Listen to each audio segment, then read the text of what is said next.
ରାସ୍ତା ଯୋଉ ଭଳିଆ ହେଲାଣି ଆଉ ଗାଡି ତ ଯିବନି ଆଉ ବନ୍ଧୁବାନ୍ଧବ ଆସି ପାରିବେନି। ସବୁ ବର୍ଷ ତ ଭୋଟ ଦଉଛୁ, ସବୁ ବର୍ଷ କହୁଛନ୍ତି କରିଦବା, ଏଇ ବର୍ଷ ତ କାଇଁ କଲେନି? ଚାଲ ଯିବା, ଆମେ କଣ କରିପାରିବା?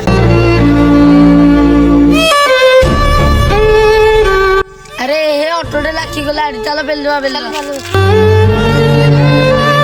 ଆରେ ଭାଇ କଣ ହେଲା? ଆରେ ଭାଇ କଣ ହେଲା କଣ ଦେଖୁଛ ତ ଦବି ଯାଇଛି କି ଭଳିଆ ରାସ୍ତା ଏଟା କେ ଜାଣି ଏ ଗାଁକୁ ଆସିବା କଥା ନୁହଁ। ହଉ ହଉ ଭାଇ ଆମେ ପେଲି ଦଉଛୁ, ତମେ ଷ୍ଟାର୍ଟ କର। ଦେଖିଲ ତ ଆମ ଗାଁ ରାସ୍ତାକୁ କେତେ ନିନ୍ଦା ଅପମାନ କରୁଛନ୍ତି। ଆରେ ସବୁ ଭଲ ତ? ହଁ ଭାଇ ସବୁ ଭଲ। ଆରେ ଏ ବର୍ଷ ମୁଁ ଇଲେକ୍ସନରେ ଛିଡା ହଉଛି ତ ଭୋଟ ଦେ। ସବୁ ବର୍ଷ ତ ଭୋଟ ଦଉ, ଜଣେ ଜଣେ ସରପଞ୍ଚ ଚାହୁଁଛ ହେଲେ ଆମ ଗାଁ ରାସ୍ତା କେହି କରିପାରୁନି। ତମର ମୋ ଉପରେ ଭରସା ନାହିଁ, ମୁଁ ପୁରା ତମ ଗାଁ ପାଖ ଲୋକ। ହଉ ଆମେ ତାହେଲେ ତମକୁ ଭୋଟ ଦବୁ, ଆମ ଗାଁ ରାସ୍ତା ହବା ଦରକାର। ହଉ ଏଇ ବର୍ଷ ଗାଁ ରାସ୍ତା ଯେମିତି ହେଲେ କରିବି।